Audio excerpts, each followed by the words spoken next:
Hi guys, here we are again. So today we are going to derive the efficiency of an Otto cycle. So an Otto cycle is usually a cycle used for petrol engine and petrol engine machine like cars that are working on based on petrol and things like that. So any machine that use petrol, it is most likely to use this Otto cycle to compress and produce energy and things like that. So to transform heat and this use it for work done. So now for Otto cycle, what we are going to do, it is we are going to derive the efficiency of an Otto cycle. Okay.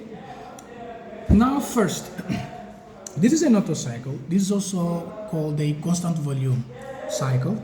So this is a cycle where, okay, in here, in the first, from 1 to, sorry, it's a cycle made of 4 processes, okay? Here we have 1 processes from 1 to 2, 2 to 3, second process, 3 to 4, third process, and 4 to 1, it is the 4th process. So as I was saying, so this is what we call Otto cycle. So this Otto cycle, for the first process, okay, 1 to 2, we have a kind of compression. Okay, here just imagine a cylinder downstairs here. Just imagine a cylinder here, okay, and this is a piston that is working. Okay, let me see. This is the piston. Okay, this is the piston, this is cylinder. So from here it is working like this, so this will go down. Here, as you can see, volume of this the gas volume, the volume of this gas, it will be compressed, it will become how can I say, lower and lower, it will become small and small. So that's why we call compression, because we are compressing the air. So here it is adiabatic compression from here till here. Adiabatic compression. Why? Because we are compressing the air with no heat transfer. Okay, there is no heat transfer. We are not doing this compression adding heat. Okay, no heat transfer. So we are just compressing with no heat transfer. So we call adiabatic compression from here till here. It is compression because volume is changing also. Volume is reducing. Compress this one. Then in here we have, okay, here. Let me just write for the first step. The first process, it is adiabatic compression. Adiabatic compression. Now from 2 to 3, okay, there is a what? It is a what? What if you see this one, okay, see here V2 is the same as V3. This is a constant volume heat addition process. So volume remain constant. It is when this come here and this is volume is constant, and at this time they supply heat, and when they supply this heat, it start to expand again. Okay, with the heat will make it to expand. So here work done will be positive, because this heat will make this guy to expand, and when this expand, work done will be positive. It means that work is done by the system. The system will make it move till up. Work is done by the system. So then from here, okay, this is from 2 to 3. This is constant volume heat supply process. Okay, then for 3, okay, between 3 to 4, okay, because we added here heat, it was very compressed. Now we added heat, so what will happen from 3 to 4, because of this heat will be how can I say, because of this heat will be transformed into internal energy and work done. So this work done will make this guy to expand. Okay, we have work done when and whenever we are just in presence of changing in volume. So this heat will make this guy to will make this guy, okay, will make the system to do work, because this gas will start to expand, and this expansion will be registered between 3 and 4. We will register.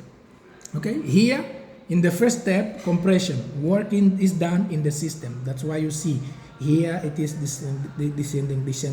Work is done by the system, by external force. An external force is doing work in the system. But now here, the system is doing work because there is expansion and because of the heat that is supplied. Got this? Now this is expansion. Now here it is a adiabatic expansion also. Okay. It is adiabatic expansion. I just added heat here in between this process. Okay, then in between 3 and 4 it starts to expand, but there is no heat anymore being added. Okay, adiabatic expansion. But you know, it's all hypothetical, because in real world it doesn't work perfectly like this. Yeah, expansion. From 4 to 1, what do we have? From 4 to 1, okay, now that this guy is expanding, so here, this hot gas that is here, okay, his hot gas that is make it to expand and so on, here, heat will be rejected at constant volume. It means that the volume doesn't change. The volume that was compressed is the same that was expanded, okay, but here it will release extra energy. It will release energy, so it will be more, how can I say, compared to this state, it is more heat. It is more, the temperature here is higher and here the temperature is lower, so it will release some energy. This is the rejected, constant volume rejected process. So just it will release energy, and this energy that is released will be taken by outside escape and things like that. So, okay, it says this is a constant volume heat rejected. Okay, yeah, then here we have, now to calculate what is the efficiency of this guy. First, we have to understand that efficiency, it is a cycle. Okay, efficiency for cyclic processes, it is what will be relying on the heat supply and the heat and the heat rejected. I don't know if you remember about this, the first statement of the second law of thermodynamic. Okay, no machine can produce 100% of efficiency. Okay, 100% efficiency. No machine is 100% efficiently. Okay, it means that we will apply heat, but the heat that we will apply will not be the one that we are going to use to complete the job. So only a certain amount, this heat rejected, okay, a certain amount will be used to complete the job that we want. Only a certain amount of heat will be converted to useful work done. Okay, to only a certain amount of this energy will be useful to move the shaft. Okay, so and this guy, okay, and this certain amount. So the other amount, it will be, how can I say, will be lost, okay, by the movement, the friction, and all those mechanical apparatus. So it means that, okay, these losses that we will face is our work done by the shaft itself. Okay, yeah, for cyclic process, the work done between the heat supplied and rejected will be given by the difference, by these losses. These losses is the work done. This will be always losses. These losses are expressed in work done in this way. So yeah, and this guy, the efficiency, this will be net work done upon heat supplied. Okay, so what is the net work done? This is the losses that this machine faced. This will be QS minus QR upon QS. Okay, so now QS by QS will be 1 minus QR by QS. Okay, so now the efficiency for Otto cycle will be 1 minus, what is QR? QR, it is what is the heat. Okay, this is the heat between this process here. Okay, between here we have constant volume process. Nice. Yeah, this is constant volume process. So here heat rejected at constant volume process will be equal to what? If volume is constant, it should be W plus delta U. But if volume is constant, W is 0. You remember this one, because work is a function of volume solely. Okay, it depends only the volume, the work done. So it will be 0. So it means that the whole heat rejected here will be converted into internal energy.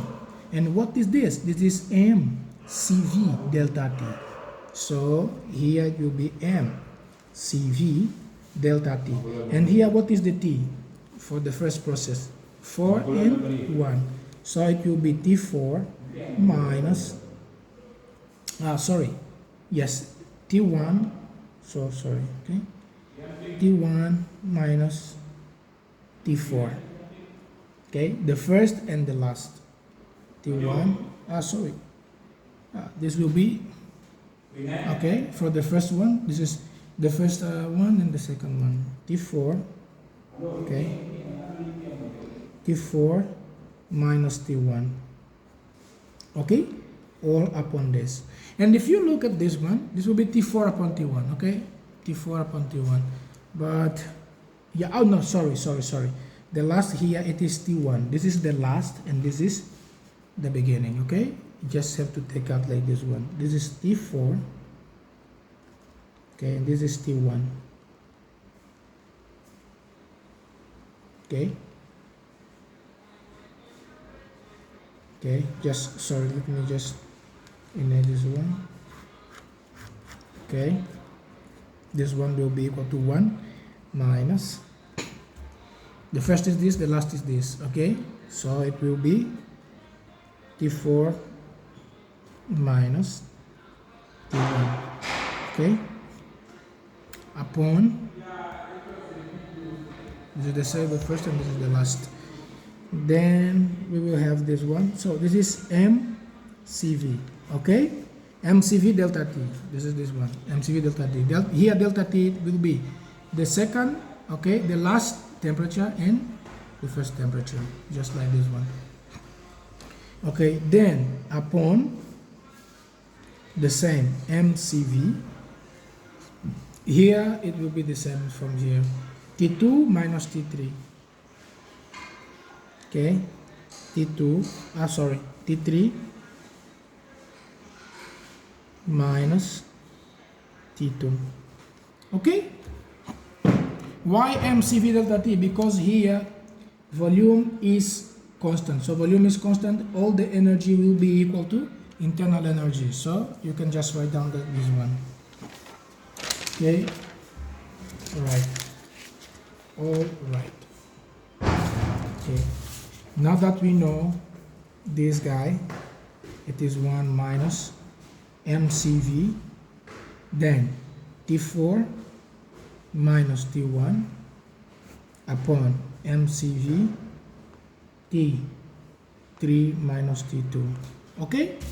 This mCV are constant, so it will be 1 minus T4 minus T1 upon T3 minus T2, just like this. And see, okay, now we are going to use these processes, okay. See here, from here to there, okay, from here till here, this is the swept volume, I can consider like this one, swept volume, from V1 to V2, and this is the compression ratio, V1 to V2, okay. This is R that we call compression ratio. This is always the greater upon the lower. V1 map upon V2, compression ratio. This is this one. Now, what do we need? What do we need to find compression ratio? This is the compression ratio, guys.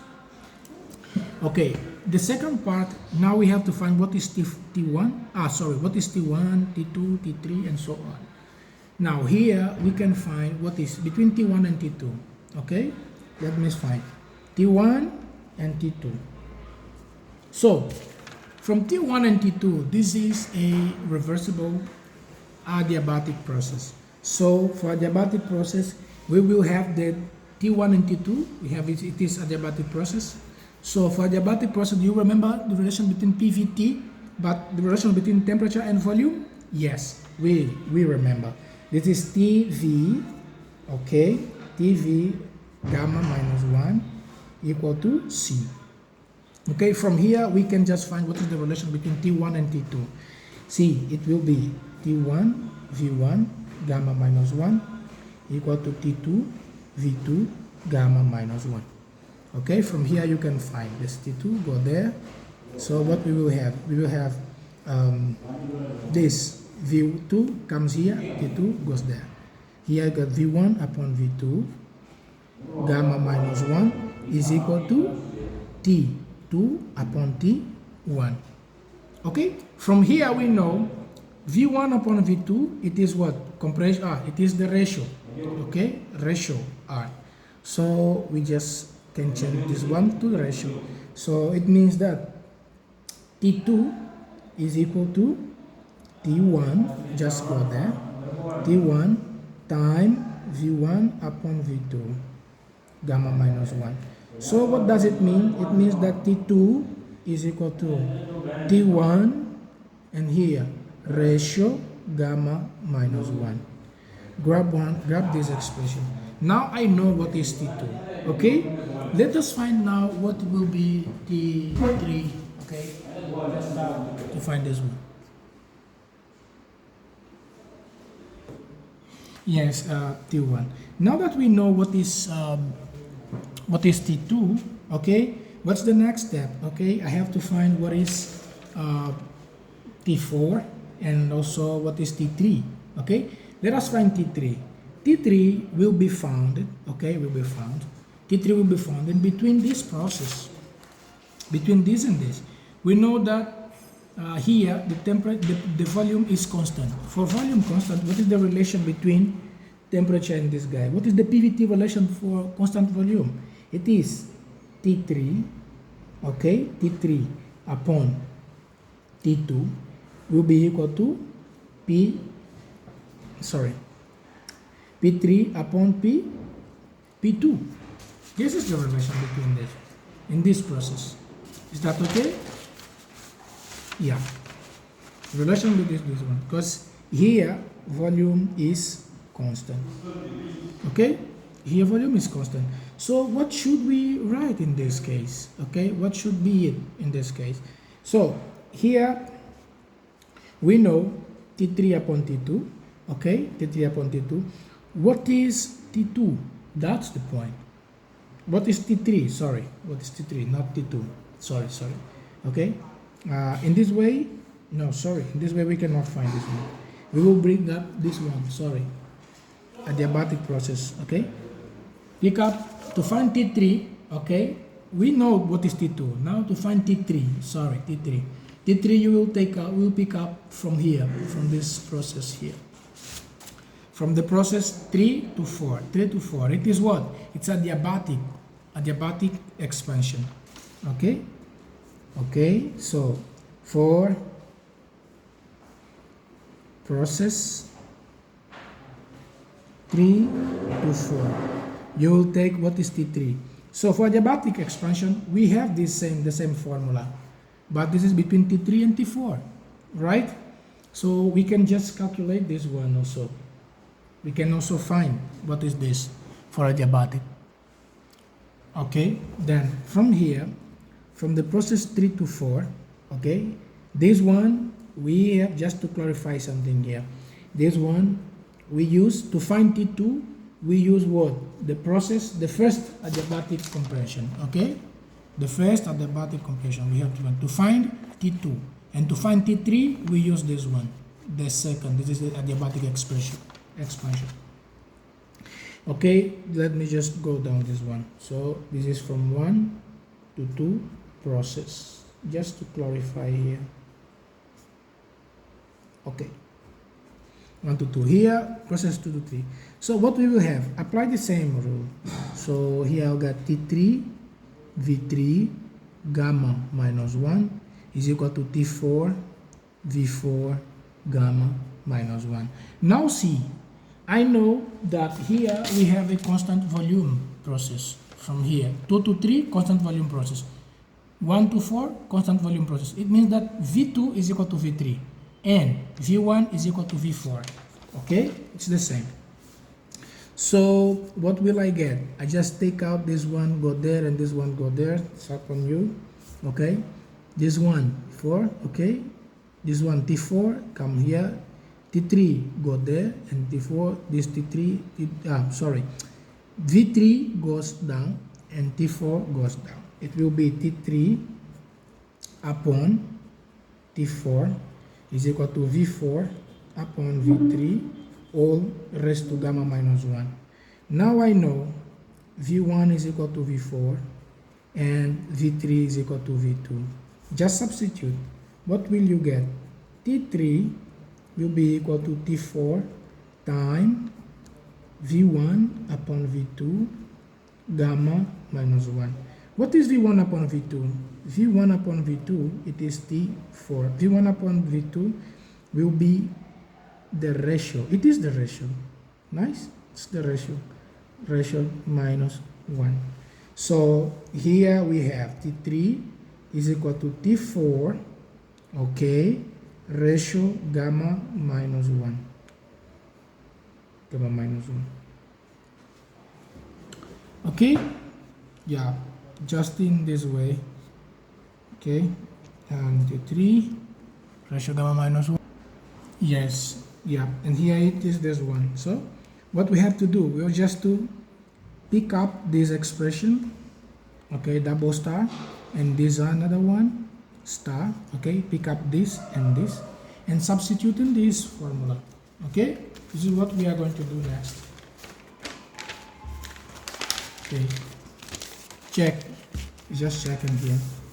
Next, so we have T2 is equal to T1 times R gamma minus 1 and T4 is equal to T3 is equal to T4 times R gamma minus 1. So here just substitute this directly. Okay, we are just substituting this expression. Just substituting this expression as you can see here. Okay, you can see we will just substitute this one, this expression here, and this one in here. Where I found T2, I will put T1 times R to the power n gamma minus 1. Where I found T3, I will put T4 R gamma to the power minus 1. Just substitute in there. Okay? And you will get this one.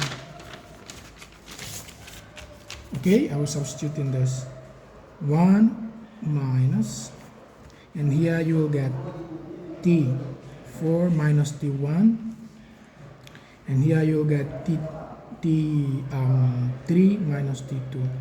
Substitute this one. What you get here will be 1 minus T4, just keep the same as it is, minus T1. And here it will be T3. What is T3? T3 is T4 times R raised to gamma minus 1. What is T2? T2 is T1 times gamma raised minus 1. Okay? Just like this. So if you just pick up this R raised to gamma minus 1, R raised to gamma minus 1 is common, you will get this one for Otto cycle.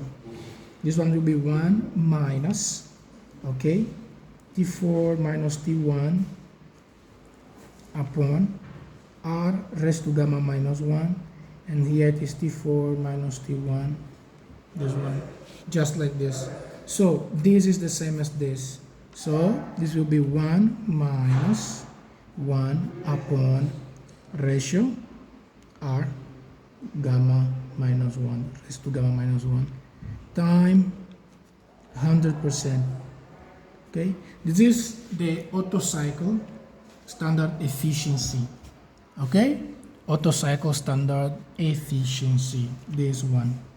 Let me just write here now. For Otto, this is 1 minus 1 upon ratio gamma minus 1. Okay, then multiply here by 100%. This is done. Okay, thank you very much. Hope it can be helpful for you, and all the best for you and your family.